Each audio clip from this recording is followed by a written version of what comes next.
What's up, everybody?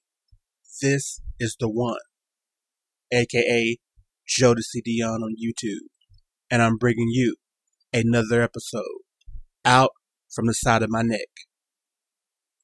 As a human being, man or woman, in your life you have many goals and many ways to accomplish those goals. In the end, the one and only desire that humans have is to eventually get into heaven, if you believe in that sort of thing. Even though there is no blueprint on how to do this, there has always been this list of rules not to break called the Ten Commandments, or the suggestion of not committing one of the 7 deadly sins.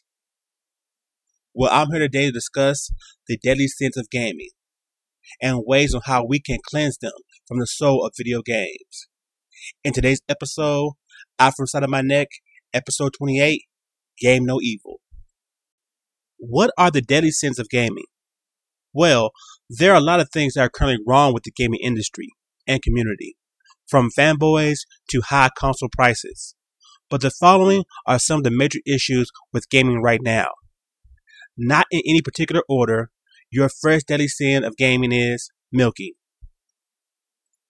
Milking a franchise is when a game developer constantly rehash, recreate, and re-releases games in an established franchise.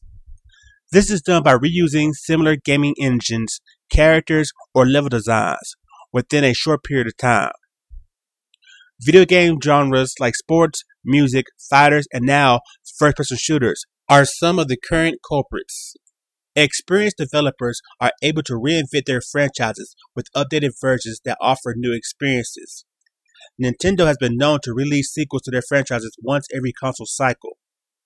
During the Wii generation, they started to shorten the period between sequels, more similar to the rate that Sony releases sequels to their first-party franchises, somewhere around a new game once every 2 years.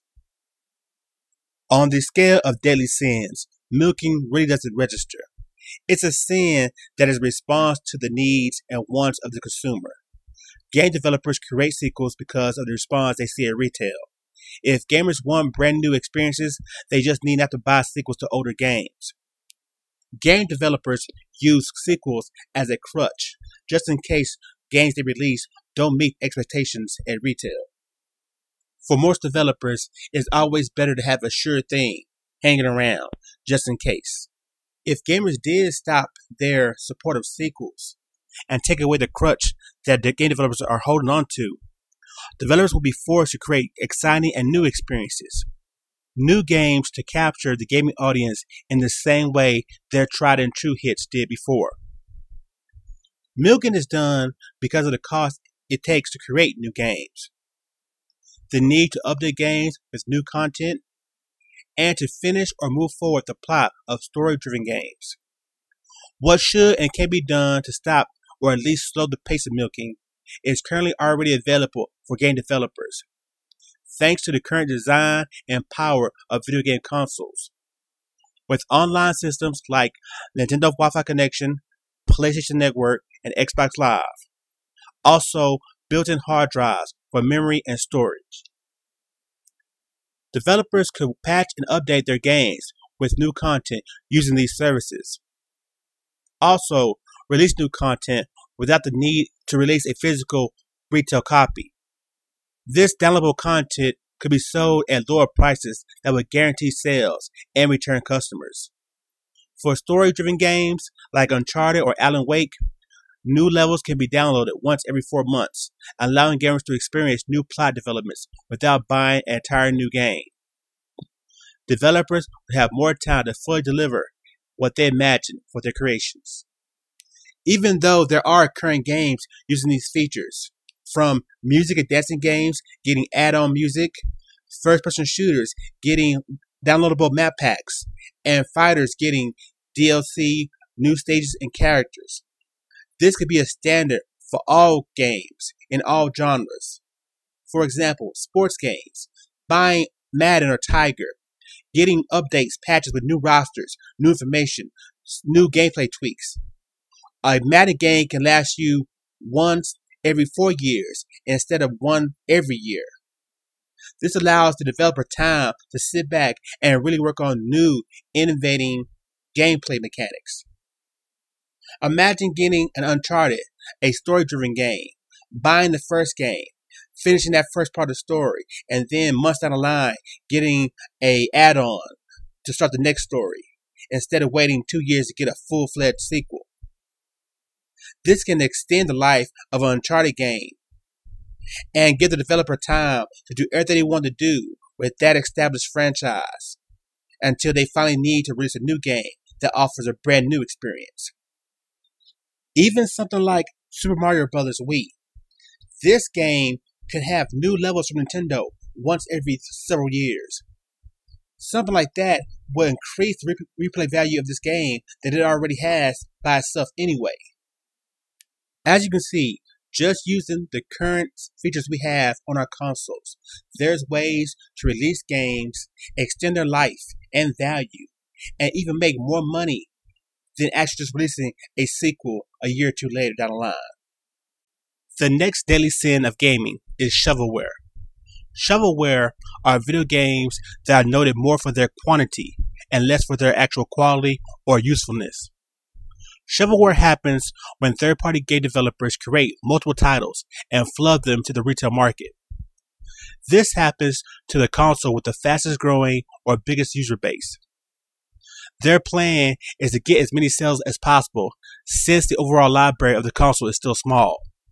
Uneducated gamers are more likely to purchase these games out of frustration or lack of familiar franchises. Also, they are always sold at low prices, so that makes them even more appealing to naive gamers. When shovelware is allowed to overflow at retail stores, high quality but not mass market games can be overshadowed. Shovelware was also responsible for the great video game crash of the 80s. One of the ways to control this is by having a system that allows the console creator to dictate what is created and used on their hardware. This system is called software licensing, which was practiced strictly by Nintendo and Sega after the great video game industry crash of the 80s. Nintendo used their seller quality to dictate to third parties how many games they could release on their platforms. This lowered the amount of software on the gaming console. It also guaranteed that the third party would put their best effort forward, since they had a limited amount of opportunities to make money on their software. Third-party companies found ways around this, and overall hated the fact that they were being controlled by the console maker. Sony entered the gaming industry and opened the floodgates, allowing any and everyone the chance to produce and sell their product on the Sony console. This move helped Sony become a force in the industry, but also gave power to all the software developers, who are now able to run amok and create what they want. Because of what Sony did during the PlayStation era, third parties are now more important in the current gaming industry. They have a lot more pull and can even shift the overall market share in favor of whoever has their support. I really doubt the old ways of software licensing will ever come back. Console developers have found ways to restrict what third parties can create by placing file size limits and placing sell quotas on them. Still, in this age of having the best content for your audience, console providers will never push any third party away and miss out on the next big thing they may possibly create. And because of that, for every Take-Two or Rockstar that creates Grand Theft Auto and Red Dead Redemption, you must also accept Data Design Interactive and their Ninja Bread Man. The only real way to stop shovelware is to educate our gaming community. New gamers and young gamers that are coming in now, as experienced gamers, it's our duty to show you and teach you how to find out about games, how to avoid shovelware. What is shovelware? What is a quality game? That's our only chance. I just hope that mature gamers are willing to teach young gamers, since right now we have this whole hardcore casual issue that's going on in our community. The next deadly sin is fairly new and still really isn't a big of a problem yet, but mobile gaming could be in the future. Mobile gaming, the new frontier for video games, a new platform for major third-party developers and small-time independent software designers to publish their games. Mobile gaming itself is not the problem. It gives everyone in the business a new market to promote and sell their games. Still, like all new markets with fast-growing user bases, shovelware becomes an issue. Then there is something I noticed recently, where developers try to play and manipulate one market for the other. For example, recently EA released NBA Jam for the Wii. That version lacked online and was sold at a price of $39.99. Months later, EA releases the same game with online for the PS3 and Xbox 360 for the same price. EA decides to then create and sell a version of the game for the iPhone for $4.99. Even though the iPhone version of the game lacks most of the content from the home console versions, the quality of the game still holds up compared to them. With each new device entering the market, from phones to tablets, these devices have the power to produce home console type experiences. The day is coming soon when the content across all platforms will be equal. How will third parties handle this situation? If the content is the same, shouldn't the price be as well? If game designers don't come up with a standard fair price for all the products, the home console market could be fractured due to consumers foregoing traditional gaming devices for these new devices that treat gaming as an add-on, all because the software on them is more affordable. Third parties could be sabotaging their main market if they try to treat this new market as just another opportunity. Instead, the rules they follow now should apply to them. Imagine if, on the PS3 and 360, EA releases a new Madden for $60. On the iPad 2, they release the same game with all the content and the same quality for only $15. Why would consumers pay for the more expensive version when they can purchase the game cheaper on another device? If more third parties follow this pattern without considering what it can do to home consoles, we can move from the age of gaming as a priority to gaming as an extra feature. Another factor in this new market is the devalue of established, well-received, and respected franchises. The current level of entry to become a software developer for a mobile device is considerably low, compared to that of a more traditional video game platform. No standards or requirements when it comes to creating software. This allows developers with lack of creative vision to mimic or even copy gameplay, level designs, and content of popular games. Gameloft, a popular mobile game developer for iPhone and Android phones. Gameloft is known more for releasing games that are generic versions of popular mainstream products. Let's imagine that an indie developer decides to create a Super Mario Bros. Clone, providing a similar experience without the Mario content for a very attractive price.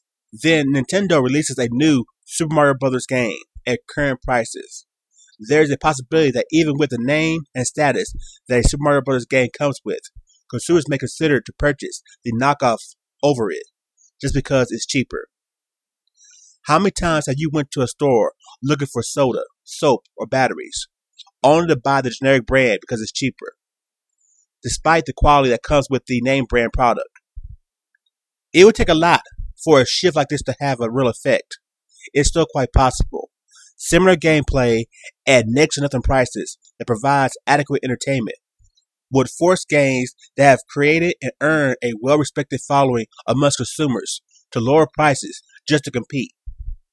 Not producing the same amount of profit that goes into these products, game designers will have to cut back on production values, game quality, and even future investments towards new creations. All because they were allowed to be undercut by talentless copycats with a lot less to lose. So, as of right now, we only have two choices. Mobile gaming and traditional gaming must stay separate. Two different markets. Two different type of games. Or, if the increased abilities of these mobile devices that equal or even surpass the current handhelds and home consoles, then it must be one market where the same rules applies across the board. If Madden is going to be released on the iPad 2 with all the content of a home console, then it must be the same price. So in the end, the only choice people are making is what platform they want to play it on, like they currently do now. Due to YouTube's time constraints, I will continue this discussion in part 2 of episode 28. Out from the side of my neck, game no evil. I'll see you real soon. Peace.